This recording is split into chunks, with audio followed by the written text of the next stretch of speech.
Merhabalar, kanalıma hoş geldiniz sevgili dostlar. Uzun süredir birlikte bir battaniye örmemiştik. Vakti de geldi dedim. Yeni yıl ruhuna uygun, yılbaşı renklerinde bir battaniye örelim istedim.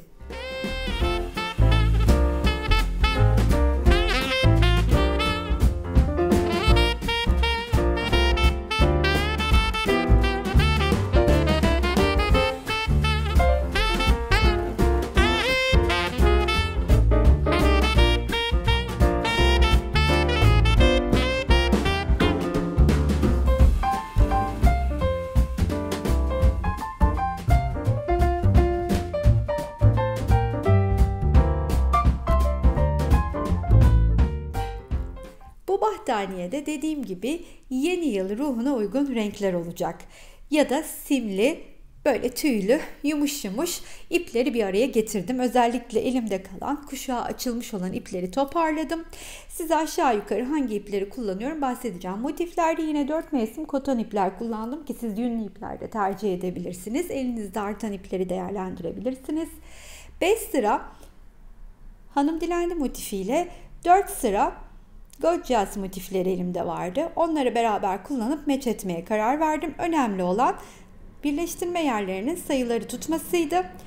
4 sırada ortada 3 tane kalırken 5 sırada ortada 3 tane grup kalıyor. Bu şekilde motiflerimi bir araya getirdim. Bunları önümde görmüş olduğunuz Nako Paris'in tüylü ipleri ki bunlar da Nako Paris'tir. Kuşağı açılmış iplerdir. Aynı grup. Geçen sene Mirafil'in Çinçilasından elimde kalmıştı. Yine Yarnart cinsin, Yarnart'ın Manhattan'ları, cinsi yok Manhattan'lar. Simli ipleri parlak böyle. Onları işte bir araya getirdim.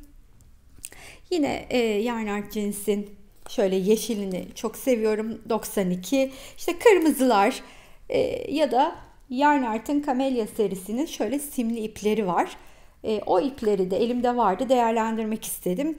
Yine şöyle cinslerle beraber sardım. Onlarla birlikte öreceğim. Şimdi nasıl yapacağız? Önce 30 tane dilediğiniz motifi hazırlayabilirsiniz. Ben bir diz battaniyesi örmek istiyorum. Tabii ki daha büyük örmeniz de mümkün. O ölçünüzü kendiniz dilediğinizce ayarlayabilirsiniz. Ben 6x5 olarak motiflerimi ayarladım ve tek tek bu önümde görmüş olduğunuz grup iplerle birleştirmeye başlayacağım. Öyleyse beraberce birleştirelim. Nasıl yol aldığımızı göstermek istiyorum. İlk motifimi aldım. Dört bir kenarını örerek başlayacağım. Tüylü Paris ipiyle başlıyorum. İlmeğimi çıkarttıktan sonra normalde biliyorsunuz köşede 3 tane ikili trabzan, 2 zincir, 3 ikili trabzan örüyorum. İstersek aralarda bir zincir çekebiliriz, istersek çekmeyiz. Elimizden nasıl güzel düşüyorsa ona göre devam edebiliriz. Şimdi burada ise yapacağım işlem şöyle. Köşeleri örerken tüylü ve kalın iplerde bakın altını bir daha çiziyorum. Diğer normal iplerle örerken aynı bir alt sıradaki yani buradaki yaptığımın aynısını uyguluyorum. Şimdi burada köşede 2 tane ikili trabzan, 2 zincir, 2 tane ikili trabzan örüyorum. Daha sonra boşluğa gelip yine her zamanki gibi 3 tane ikili trabzanımı örüyorum. Sadece köşede 2 trabzan ikili, arada 2 zincir. Çünkü bu şekilde ördüğümde daha güzel düştüğüne kanaat getirdim. Eğer köşelerde 3 tane ikili trabzan yaparsam normalde ördüğümüz gibi böyle bir yığılma oluyor. Kötü duruyor kenarları. Ortalarda da köşeler gibi 2 tane ikili trabzan örersem bu sefer de kasma yapıyor. Yani daha doğrusu motifi şu şekilde topluyor. Onun için en güzel, en ideal sayı bana böyle geldi. Şimdi bakın yine geldim köşeye. Köşeye gelince 2 tane ikili trabzanımı ördüm. Arada 2 tane zincirimi çektim. Yeniden aynı köşeye 2 tane ikili trabzanımı ördüm. Ve diğer boşluğun içine geldim. 3 tane ikili trabzanımı örüyorum. İşte bütün bir motifimin 4 kenarını bu şekilde geçeceğim. Söylemek istediğim şu ki hani benim elimden bu şekilde düzgün düştü ama sizden düşmüyorsa siz de trabzan sayılarının adetiyle çok rahatlıkla oynayabilirsiniz, değiştirebilirsiniz. Gerekirse araya zincir çekerek de kasmayı engelleyebilirsiniz.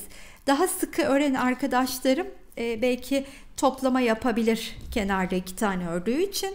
Bunun da altını çizmek isterim. Şimdi bunu bu şekilde tamamlayıp aynı gösterdiğim gibi geleyim. Bir tanesinin tamamen etrafını dolanmış oldum. İlk ördüğüm trabzanın tepesine kaydırarak geliyorum. İpimi kesiyorum. Bunu kestikten sonra şimdi artık motifleri tek tek ekleyeceğim. Şöyle elimle de düzelttiğimde bakın tam olarak istediğim kıvamda düştü. Sıradaki motifi de alacağım. Bu defa da onu bunun yanına eklerken bir başka iple birleştireceğim. Bir başka birleştirme ipi kullanacağım. Mesela onda da Manhattan'ı kullanmak istiyorum. Onun için de hemen yine Manhattan'dan şöyle bir şunu kenara alayım. İlmek çıkartıyorum. Sonra bir kenarına geliyorum.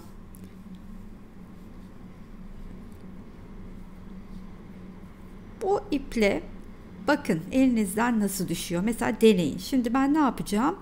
Hemen köşeye 2 tane ördüm. Bu ip diğerine daha göre aynı kalınlıkta olduğu için birleştirme rengiyle gene 2 tane tutacağım köşede. Yani araya 2 zincir çekiyorum. Köşeyi 2 tane yapacağım.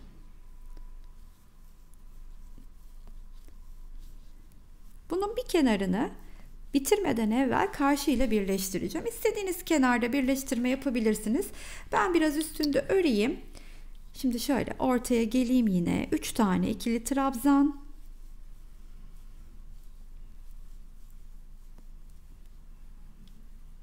Geldim buraya. Yine 3 tane ikili trabzan. Köşeye geldim yine 2 artı 2 yapacağım. Bunu söyleyeyim. Şimdi bu bu kenarı öreyim. Bu kenarı örerken diğer motifle birleşeceğim. Kenarına kadar ördüm. 2 tane zincirimi çektim. Bir tane zincirimi çekiyorum. Şimdi hemen diğer taraftaki motifle birleşmeye başlayacağım. Böyle tek tek birleşerek devam edeceğiz. Onun hemen köşesindeki boşluktan tığımı geçirdim. Bu ilmeği de o boşluktan geçiriyorum. Sonra bir zincir çekiyorum ve hemen buraya gelip diğer 2 tane ikili trabzanımı örüyorum. Daha sonra tığımdan çıkıyorum ve karşıda şuradaki onun tam denk gelen boşluğuna batıp arasından ilmeğimi çıkartıyorum. Yeniden buraya gelip 3 tane ikili trabzanımı örüyorum. Tığdan çıkıyorum. Karşısındaki boşluğa batıyorum. İlmeğimi oradan çıkartıyorum. Ve 3 tane ikili trabzanımı buraya örüp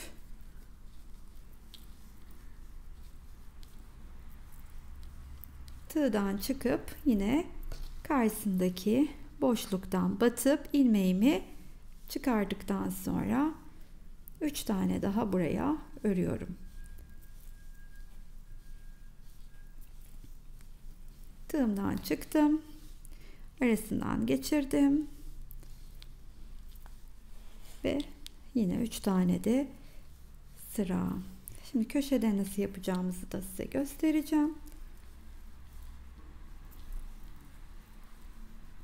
Tığdan çıktım. Buraya geldim. Geçirdikten sonra köşeye geliyorum. 2 tane ikili trabzanımı örüyorum. Köşeleri o şekilde geçiyordum ya. Bir zincir çekip bu köşeden batıp ilmeğimi arasından geçirdikten sonra bir zincir daha çekiyorum ve boşluğa gelip 2 tane ikili trabzanımı örüyorum. Ve sonrasında devam ediyorum. Boşlukların içine 3 tane ikili trabzan örerek başladığım yere kadar örmeye. Şöyle göstereyim. Bu şekilde birleştik. Başladığım yerde şurası, oraya geldiğimi tamamlayalım birlikte. Başladığım noktaya geldim. Hemen oradaki yine trabzanın tepesine batıp kaydırarak çıkartıp ipimi kesiyorum ve bir diğer motifi, üçüncüyü ekleyeceğiz. İşte aslında tek tek böyle ekleye ekleye gideceğiz. 4 taneyi eklediğimde mantığını da sizler de çözmüş olacaksınız artık. Çünkü şu kısımda dördüncü, üçüncü ve dördüncüyü nasıl ekleyip şuradaki geçiş nasıl yaptığımı da göstermek istiyorum size. Şimdi sıradaki motifimi aldım. Bunu da yeşille birleştirmek istiyorum. Ama hemen ona da bir ışıltı katacağım. Ne yapacağım? Yine Yarn Art'ın kamelyasından, simli ipten yanına alıyorum. İkisini bir örüyorum. Onu da göstermek istedim. Hani nasıl yaptığımı aklınızda kalsın diye. Şöyle sardığım hazır var ama size yine de göstermek istedim. Şimdi ilmeğimi buradan yine çıkartıyorum. İkisini bir aldım. Arasından geçirdim. Ve tığın üstüne de ipimi alıp motifimin köşesine geldim. İp bir tık kalınlaştığı için burada da köşeyi diğerlerinde yaptığım gibi yapacağım. Yani 2 artı 2 zincir, tekrardan 2 tane ikili trabzan ve boş diğer köşelere geldiğimde boşluklara üçerlimi örmeye devam ediyorum. Şimdi yine 2 tane kenarımı öreyim. Aynı mantıkla geleyim. Şimdi burada 3 tane ve üçüncü motifi de diğer 2 tane motife eklemeyi görelim. Şöyle göstereyim. 2 artı 2 zincir, tekrar 2 tane ve üçüncü. 2 kenarını hemen şöyle geçtim geldim. Bu köşeye 2 tane ikili trabzanımı ördüm. Bir de zincir çektim. Şimdi ilk olarak başlayacağım yer buradaki motifimin kenarı. Oradan batıyorum. Şu ipi de sonra gizlerim. Battım. Buradan ilmeğimi çıkardım. Bir zincir çektim. Yine aynı diğer tarafta yaptığım gibi bu boşluğun içine 2 tane ikili trabzanımı örüyorum. Tığımdan çıkıyorum. Buradan ilmeğimi alıp bir zincir çekiyorum. Burada zincir yok, pardon. Şurada artık zincirimiz yok. Hemen buradaki boşluğun içine gelip 3 tane ikili trabzanımı öreceğim.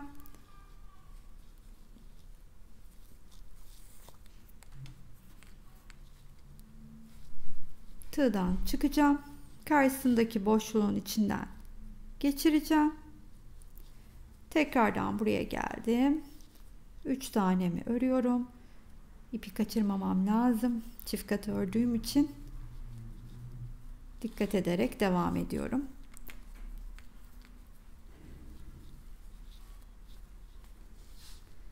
Karşısından battım. Arasından aldım. Hemen burada da 3 tane daha.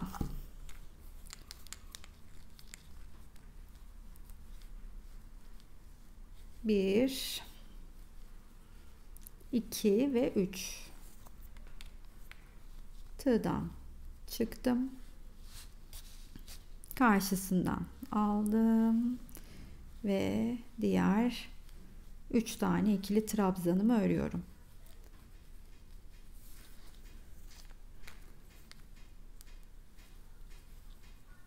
Tığdan çıktım. Buradan geçirdim. Hemen köşeye geldim. 3 tane ikili trabzan, bir zincir çıktım. Şu ikisinin birleştiği noktadan batıyorum. ve ilmeğimi oradan geçirdikten sonra bir zincir çekip başladığım yere kadar örmeye devam ediyorum. Şimdi burada 3 tane yapmışım ya, o 2 tane olacak. El alışkanlığı şu 2. Yani tabii ben elimden böyle düzgün düştüğü için, hani kasma yapmadığı için altını çizeyim. Siz lütfen, baktı ki kasma yapıyor, siz buraları gene üçlü geçebilirsiniz. Yine ikisinin birleştiği yere batayım. İlmeğimi çıkartayım. Bir zincir, 2 tane örüyorum köşeye.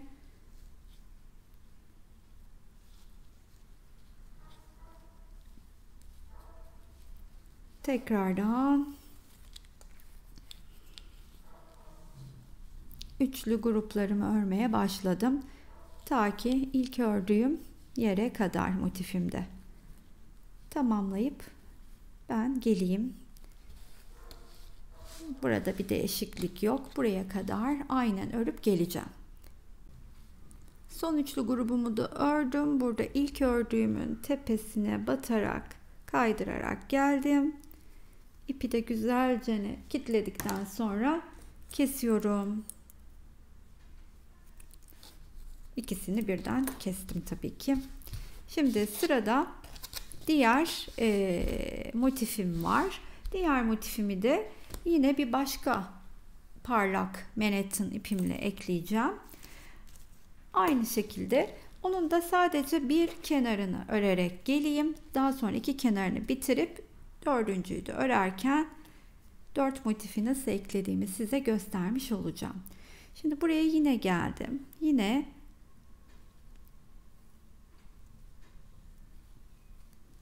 iki tane ilk olarak örüyorum. İkili trabzan. Araya 2 zincirimi çekiyorum.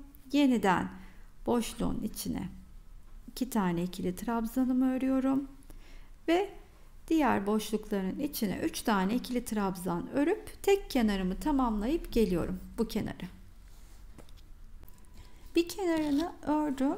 Sonra geldiğim köşesinde 2 tane ikili trabzanımı örüp bir zincirimi çektim. Şimdi hemen tığımdan çıkıp şöyle köşeye geliyorum. Arasından batıp ilmeğimi çıkartıyorum ve burada bir zincirimi çekip köşelerde bir zincir çekiyorum. Bunu hatırlatayım. Biraz evvel sanki o köşede değildi bir zincir çektiğim yer diye anımsıyorum. Köşelerden dönüşte mutlaka bir zincir çekiyorum arada olduğu için, ama burada mesela ördüm 2 tane artık buradan batıp alacağım için burada zincirim yok. Dediğim gibi ısrarla bu benim hani elimden nasıl düştüğünle ilgili.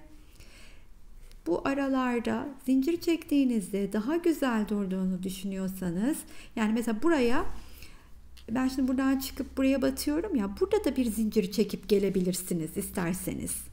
Mutlaka deneyin, hangisi hoşunuza gidiyorsa o şekilde devam edin. Ortalarda 3 tane. Şimdi buradan kastediyorum. Yani bir zincirle de gelinebilir. Benim gibi zincirsiz de gelip devam edebilirsiniz. Ya da burada dönüşte de benim gibi zincirsiz devam edebileceğiniz gibi bir zincir çekerek de devam edebilirsiniz. Yani her türlü önemli olan sizin elinizden nasıl düştüğü ve düşüş şekline göre sizin nasıl hoşunuza gittiğine de ilgili. Çıktım. Geldim. Çektikten sonra yeniden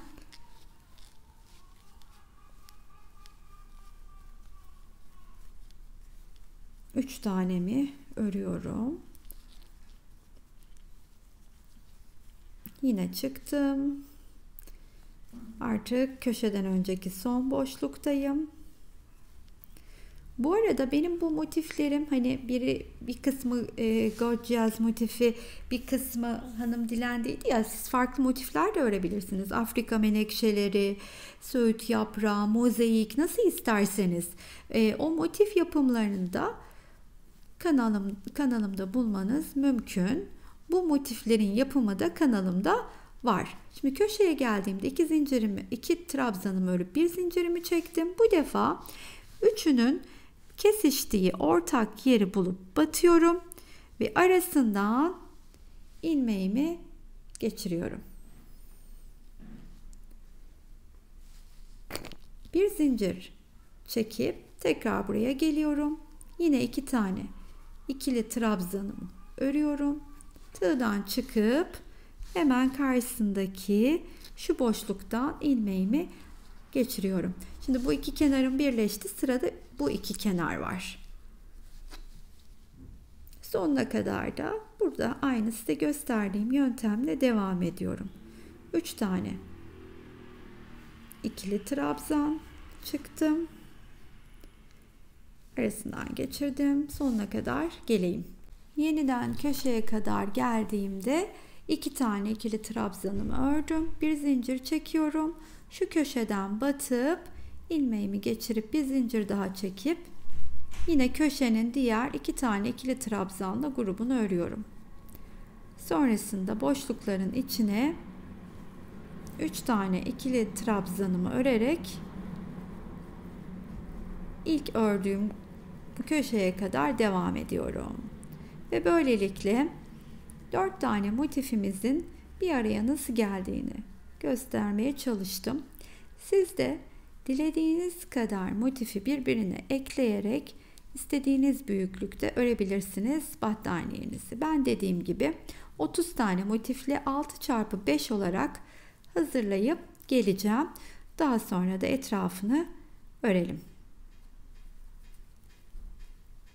Kaydırdım ilkinin üstüne, kopardım. Şimdi size hemen şöyle 4 tanesini nasıl düştüğünü göstereceğim.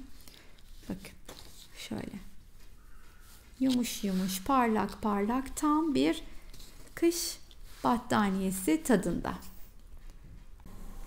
Battaniyemin motiflerini böyle size göstermiş olduğum şekilde 6'ya 5 olarak ekledim.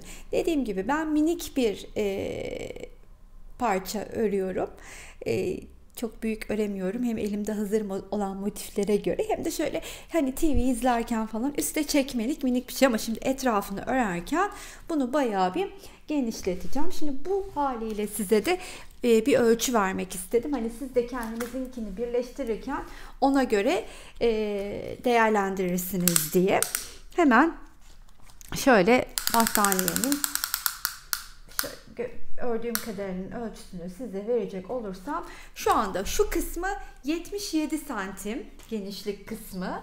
Hemen boyunu da vereyim size.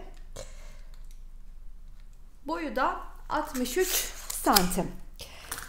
Yani 1'e 1 gibi yapacağım. Öyle düşünüyorum etrafını örerken. Şimdi böyle çok parlak, tüylü, çok hoş bir görüntü yakaladım. Etrafında da yine bu size göstermiş olduğum iplerle etrafında geçeceğim. Hani gene simleri kullanırım diye düşünüyorum, ama böyle bir sıra mesela tüylü ip geçersem kırmızı ve yeşili yoğun yapacağım etrafını. Dediğim gibi yeni yıl battaniyesi görüntüsü yakalamak istiyorum. Bunun için de etrafını örmeye nasıl başlıyoruz hemen göstereyim sizlere.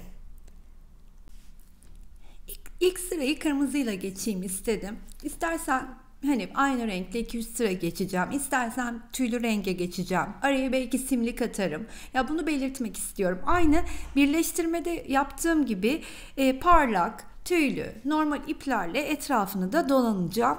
En sonunda böyle güzel bir kenar yapıp bitirmek istiyorum. Hemen ilmeğimi çıkarttım. Köşeden çalışmaya başlıyorum. Köşeye geldiğimde 3 tane ikili trabzan örüyorum.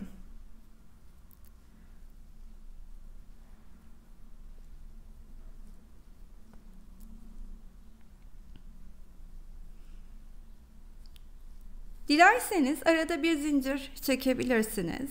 Dilerseniz arada bir zincir çekmeden de devam edebilirsiniz. Nasıl arzu ederseniz. Şimdi ben size göstermek için burada çektim. Ben çekmeden direkt buradaki boşluğa geliyorum. Bir üçlü grup daha örüyorum ikili trabzanlarla. Yeniden diğer boşluğa geçtim. Her boşluğa 3 tane ikili trabzanımı örüyorum. Şu iki motifin kesiştiği yerdeki geçişi nasıl yapacağımı da göstermek isterim size. Burası geçiş yaptığım yer. Şimdi ilk olarak ilk köşeye 3 tane ikili trabzanımı öreceğim. Daha sonra buradaki köşeye gelip 3 tane ikili trabzan öreceğim. Bu şekilde de bütün iki motifin denk geldiği yeri geçeceğim. Böyle yaptığınızda bir müddet, bir sıra örünce zaten nasıl düştüğünü görürsünüz. Eğer burada bir dalgalanma, marullanma yapıyorsa demek ki burayı tekli geçmeniz gerekiyor demektir. O zaman da buraya bir ikili trabzan, bir tane kesiştikleri yere bir ikili trabzan, bir tane de bu boşluğa yapıp da geçebilirsiniz. Marullanma olursa şayet. Şimdi diğer köşeye kadar öreyim. O köşedeki de geçişi nasıl yaptığımı gösterdikten sonra zaten farklı hiçbir şey yok. Bütün battaniyenin etrafını kenar süsünü mü diyeyim, kenar oyasını mı diyeyim yapana kadar aynı şekilde devam edeceğim.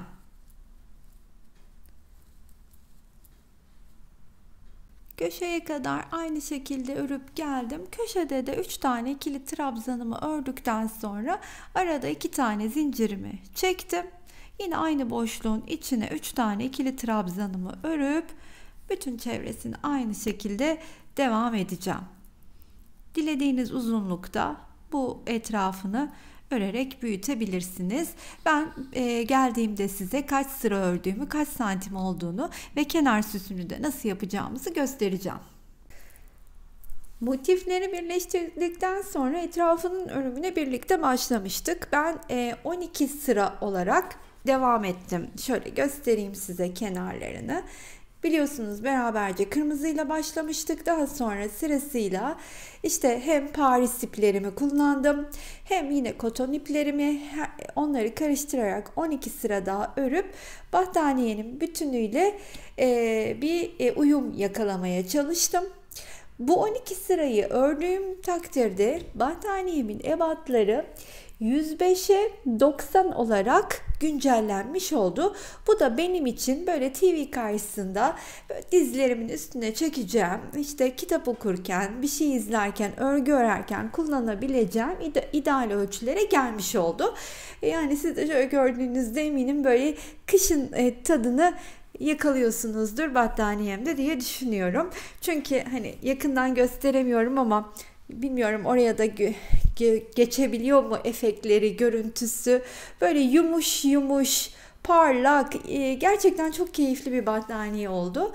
Siz de mutlaka denemelisiniz, bir köşenize atmalısınız diye düşünüyorum. Öyleyse artık etrafının son bir kenar geçmesi kaldı. Onun da yapımına birlikte başlayalım. Etrafını geçmek için yarn artın 92'si ile yine yarn artın kamelyasını şöyle göstereyim. Birlikte kullanıyorum. Şöyle 2 kat olarak aldım. Hemen ikisini şöyle alıp birlikte tığın üstüne ilmeğimi çıkartacağım. Şöyle tutayım. İlmeğimi çıkarttıktan sonra da battaniyemin kenarını alıyorum ve şurada köşede örmüş olduğum 2 tane üçlü grup vardı. O üçlü grubun ortasındaki trabzanına, şu ortadaki trabzana batıyorum. Bir sık iğne örüyorum.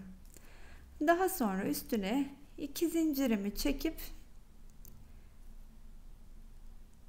tığın üstüne 2 zincirimi çekiyorum. Bu 2 zincir benim başlangıç noktam olacak. Bunun üstüne bir zincir çekip o 2 zincirin ikincisinde parmağımı koydum. Yükseliyorum. Etrafında döndürüp arkasından ilmeğimi geçiriyorum ve tığımda tutuyorum bu şekilde. Yine tığımın üstüne ip alıyorum. Bu 2 zincir örmüştüm ya, üstüne tekrar bir zincir örerek başlamıştım. Onun içine batıyorum. Çıkıp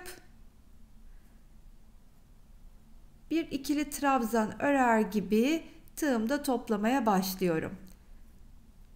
İkincisi, tekrar aynı batmış olduğum noktaya batıyorum.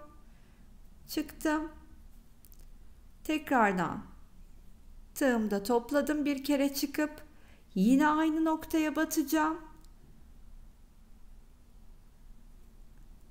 Tekrardan çık, aynı noktaya batamadım. Biraz artık içi de doldu ve benim de tığım da biraz kalın olduğu için, ama şimdi battık. Çıktım ve bir kere daha çıkıp tığımdaki görmüş olduğum bütün ilmekleri beraber topluyorum. Sonra bir zincir çekiyorum. Bir zincirimi çektikten sonra yine aynını tekrarlayacağım. Bunu topladığım zincir üstüne tekrar bir zincir ve yükseldim. Etrafında döndürdüm. Arkasından ilmeğimi geçirdim. Tığımda tuttum. İlk değil de ikinci örmüş olduğum trabzana başlarkenki zincirin içine batıyorum. Yine çıktım. Bir kere de ve tığımda tuttum. Aynı noktaya bir daha batıyorum. Yine çıktım. Bir kere ördüm. Yine tığımda tuttum. Yine tığın üstüne ipimi alıp yine en son aynı noktaya batıyorum. 4 kere, yani aynı işlemi tekrarlıyorum toplamda. Bir kere çıktıktan sonra bütün ilmekleri beraber toplayıp bir zincir çekiyorum. Daha sonra burada dibine geliyorum, batıyorum dibine ve arasından ilmeğimi geçiriyorum. Battıktan sonra 2 zincirimi çekip hemen buradaki, bunu yanındaki üçlünün ortasına batıyorum ve ilk bu pompon grubumu örmüş oldum. Şimdi yeniden 1 2 zincir çektikten sonra yeniden bir zincir çekip yükseliyorum. Etrafında döndürüyorum. İlmeği arkasından alıp tığımda tutuyorum. Bu iki zincirin alttan çektiğim ikinci zincirin ikincisine elimi koydum. Biraz evvel ördüğümün içine batıp, yani aslında toplamda 3 zincir örüp 3'ün içine çalışıyorum. İkincisi benim buralarda geçişlerdeki boşluktaki 2 zincirim. Tekrardan aynı zincirin içine gruplarımı örmeye devam ediyorum. Aynı boşluğa batmaya özen gösterin lütfen. Çıktım ve üçünü bir örüp bir zincir çektim. Daha sonra yeniden bir zincir çekiyorum ve aynen yükselip etrafında döndürdüm. İlmeğimi arkasından aldım. Tığımda tuttum. Burada dibindeki ikinci örmüş olduğum yine zincirin içine birikmeye başlıyorum. Bir kere de çıkarak trabzanlarımı. Bu üçüncüsü ve dördüncüsünü de aynı yere batıp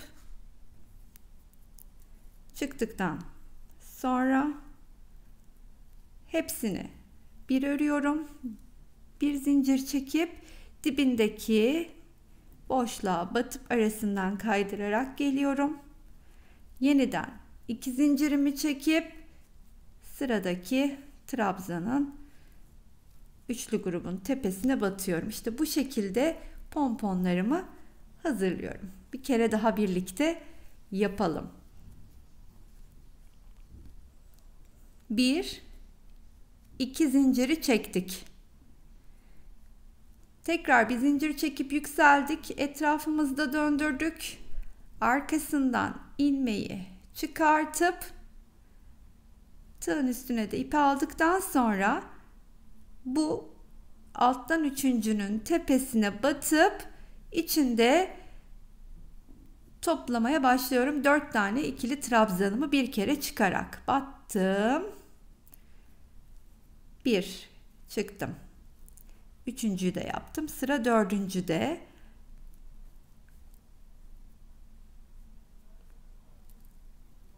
Çıktım. Hepsini bir topladım. Bir zincir çektim.